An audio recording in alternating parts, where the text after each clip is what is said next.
nothing but truth on AFR Talk. Great to be with you. Get in on the prayer. Yeah. Facebook, American Family Radio, Crane Durham's Nothing But Truth. And you can put the names down of the people you're praying for to go to Christ. To come to Christ. To go to Christ. Accept Christ as their Lord and Savior. You could also say, hey, I'm struggling with my faith. You can put your name down. And we'll pray with Pastor Free at the end of this hour. I heard a really interesting sermon in my church here. And Pastor David was giving this sermon about how when he's been there when people have died. And he's seen two very distinct responses to death. One not being good, and one being, obviously, better than anything that you can imagine, heaven. And so when we talk about these issues, and I think of that, I cannot help but think of the people in my life who have not come to Christ and how I'm praying for them and how frustrating at times it can be when they seemingly are deliberately turning away. And that's why we know we can't change that. All we can do is pray for God to change that. Pastor Free, bottom of the hour. Sometimes I feel like we do the same thing over and over again. And it's probably because we're being told something over and over again, and it's expected to say, oh, now it's true.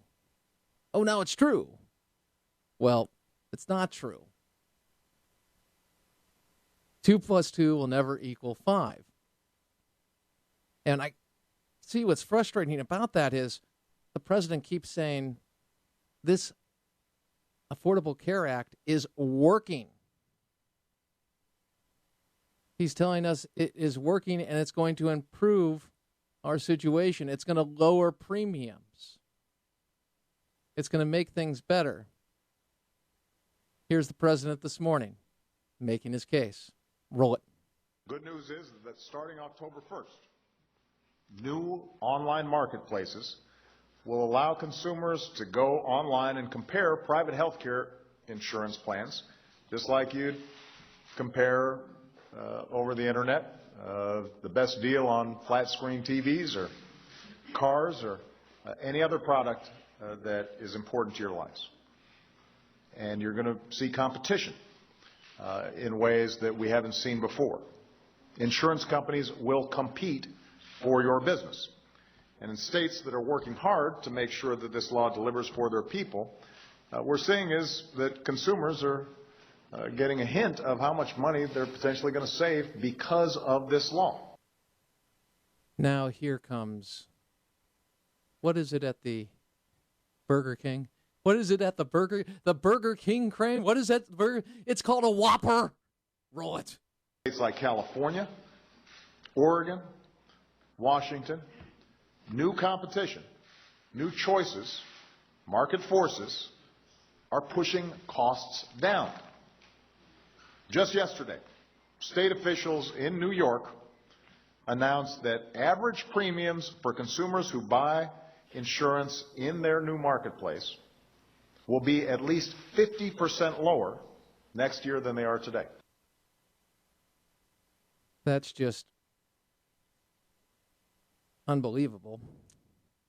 And the reason why is New York premiums were established under the community rating and are already sky high. And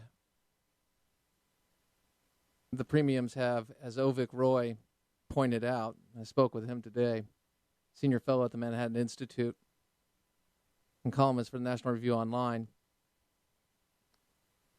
says they have no other place to go but down. And so he's selecting New York, but he also mentioned California. And in the case of California, Ovick writes, in California, a healthy 40-year-old today can pay $94 a month in the individual market. That rises to $234 a month under Obamacare, an increase of how much? 149%. Now, this is a little dry, but I just want you to get the truth, because the president selects a market where premiums are already sky high, but also the idea that it could drop 50% is a reach. Nonetheless, when he talks about premiums in California, we just addressed that. And we can go to Ohio. We can go to Rhode Island, but they're going up. And what gets me about this is anywhere from 146% to 50%, we have people losing their jobs, the impact on employment. And he's touting stats that are designed to mislead. He's referencing material that's designed to mislead. Peter Ferrara, when the president did it in California a couple of weeks ago, great article on it, and it was absolute deception. Now, look, I don't like deception if it's coming from a conservative Republican or a liberal Democrat. I especially don't like it when it's repeated over and over again, and the mainstream media has information that they are not reporting and could easily call it out. But now unions are turning on Obamacare. Remember, they supported it, but now unions have turned on Obamacare. So the supporters are now realizing, wait a second, this bites us too.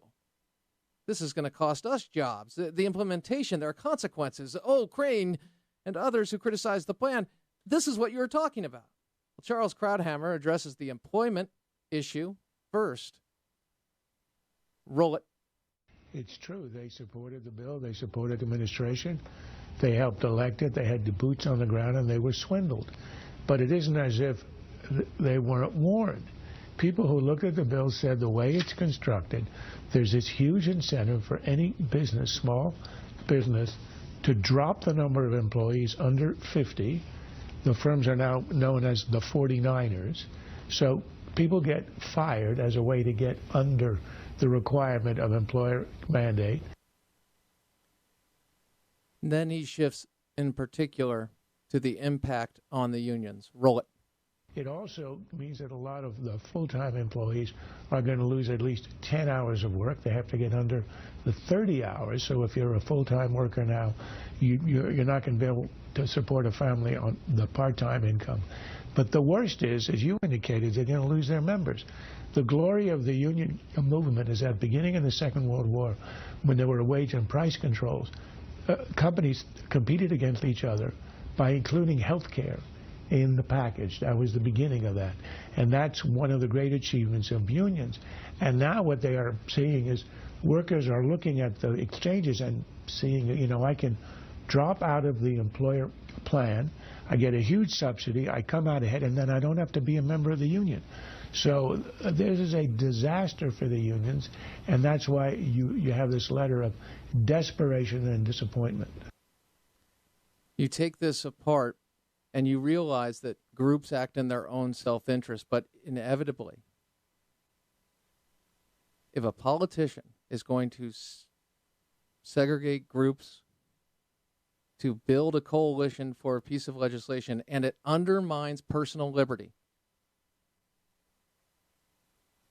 and it may work for you in one cutout for a limited period of time for your group, but there's a time limit to that.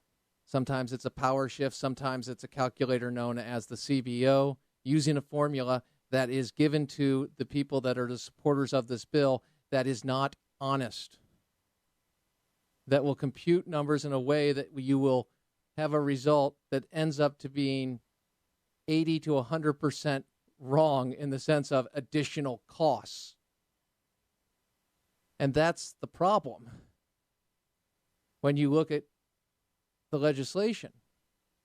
Because if the legislation was supposed to help people and it's driving premiums up, and this was the big cost for employers, so it was supposed to actually help unemployment as opposed to raise unemployment, we are seeing we're seeing what it does. People will act in their own self-interest. Okay, so how many full-time workers? How many hours? Okay, under 50 and under 30 hours. Bam. Drop insurance. Throw them into the pool. We'll pay the penalty, but that's been delayed. That's $10 billion they're not getting. If you want to go into the cartoonish math that we have to play, employer mandate being suspended, $10 billion that it would have paid in fines. So this has all been a shell game of sorts, and it's just been frankly dishonest. But when they come back and they have evidence to suggest, and they have employers stating that they are letting people go or cutting their hours, and Jay Carney is asked about that, and he says, oh, no, the economy's improving, things are going here. No, I don't see a correlation. At some point, the truth gets through, but it doesn't seem to be getting through to the people that are spinning it. And you say, thanks, Captain Obvious, Crane Durham. What did we learn that's new? Here's what's new. The president felt he had to come out and basically spin the story about Obamacare. Why? Because it continues through House legislation to be attacked. The individual mandate, the employer mandate. And what's happening now? Oh, the consequence for the policy is taking place, and people are feeling the impact of the policy. So in order to stop that, he's going to suspend the employer mandate. Stop the pain, delay it. But the pain's still there. And that way people won't focus on it. It'll be, well, next year. You're feeling it now. It's not about letting a crisis go to waste. This is the truth coming to light and everybody getting around it. Now, will the press do its job and expose President Obama's campaign of deception? We will when it comes to this issue. Crane Durham's nothing but truth and deception in general of any politician that we see. Coming up, we're going to be speaking with our good friend, Pastor Aaron Free. Israel making a deal that threatens their national security, so why is John Kerry pushing him to make it? Find out. AFR Talk.